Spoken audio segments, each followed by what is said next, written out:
Fryevia is a limited time global unit that can serve as your team's magic tank and possibly as a healer and DPS. Now her initial release was a little bit lackluster, but her EX upgrades are looking a lot more impactful. So as the time comes for Fryevia to finally be recommended to the masses, let's take a look at her kit and find out.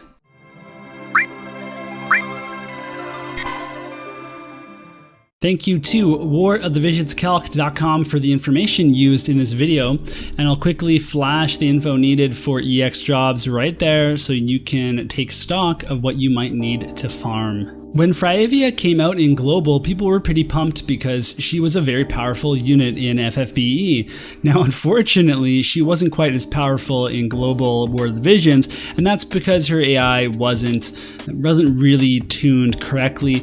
She also had some problems with, lower agility and just in general not having like the impact of being able to tank quite as well as Rain or other magic tanks. So when we looked at her stats, like there was nothing really jumping out here that was terrible except for a low dexterity value and agility value.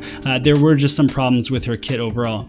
So when we actually go over to 120, we can see a pretty sizable increase in HP, definitely a massive upgrade in magic, and an upgrade in dexterity and agility. So this agility at 60, it is high, and that's relative to a tank. Like it's higher than Wall, it's higher than a lot of other tanks, not as high as Kingmont, but it's still low for the general units that we're getting these days. Now if we take a look at her stats and we're comparing level 115 to 120 to decide how far you should push with the shards, there actually is a big difference between 115 and 120, and one of them, and it's the same for every single tank we've seen so far, the HP is a significant increase. So you get 654 HP if you go all the way to 120.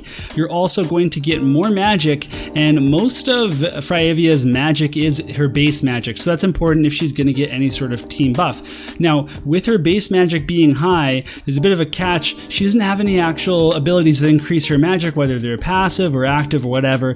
Her own TMR will increase her magic by 70%. It's only for one turn though. So you could give her something like Cecil's TMR, other people could apply magic buff like Mashery could give her the Calamity Stronghold 40% magic buff, and it would be a good buff, but Fryevia is not going to be buffing her own magic, and that definitely limits her as a magic damage dealer just compared to the other damage dealers that we have.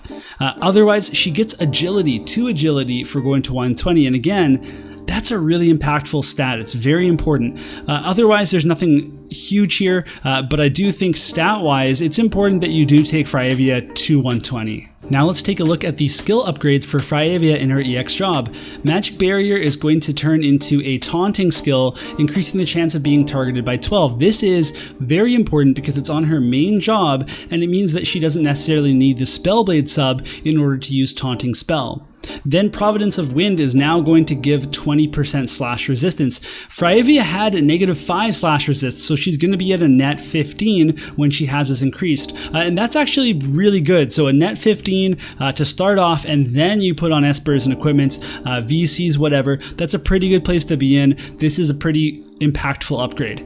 Then we have a new skill called Spellveil Blade. This is an ice slash attack. It's magic scaling. It costs 22 AP and has 3 uses.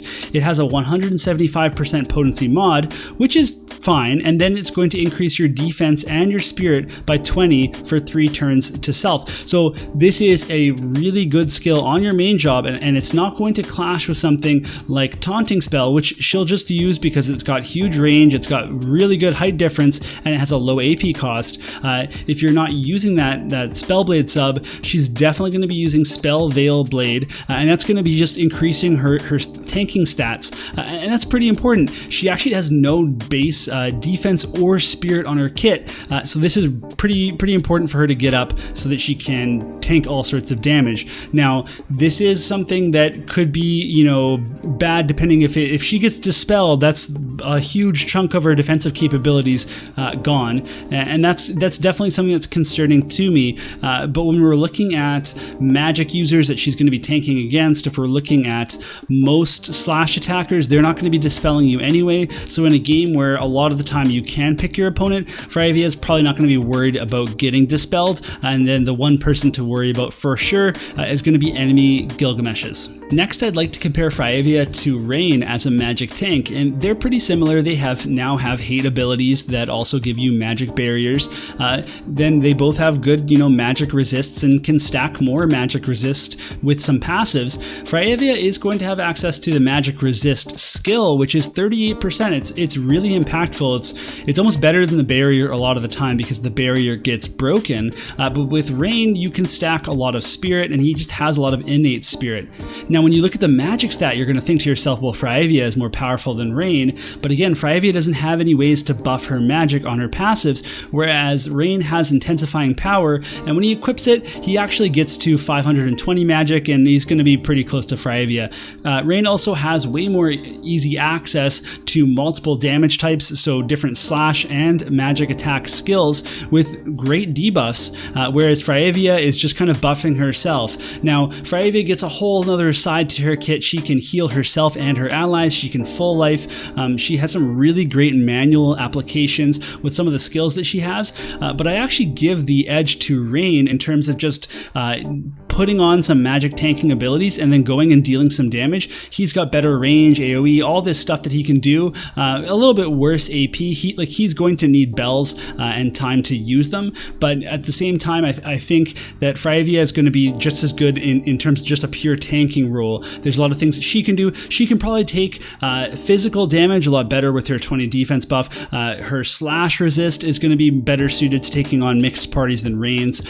So you're just getting two different things. If you have Rain already, then I do think that that's probably a really good reason to not go for Fryevia, but they are going to achieve different things for you depending on which parties you're looking to take on. All right, the question now is, should you EX Fryevia? And there's a lot of pros for her. She's got good slash resist now. She can tank some physical damage to a certain degree.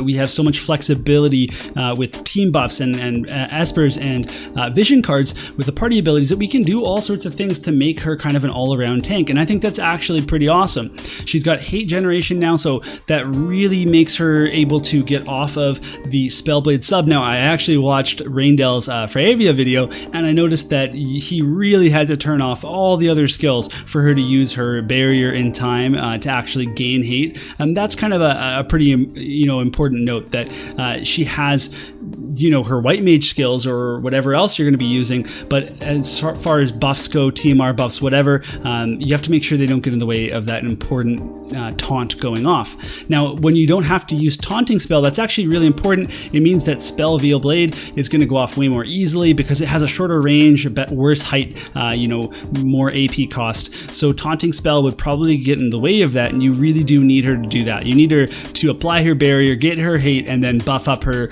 defense and spirit.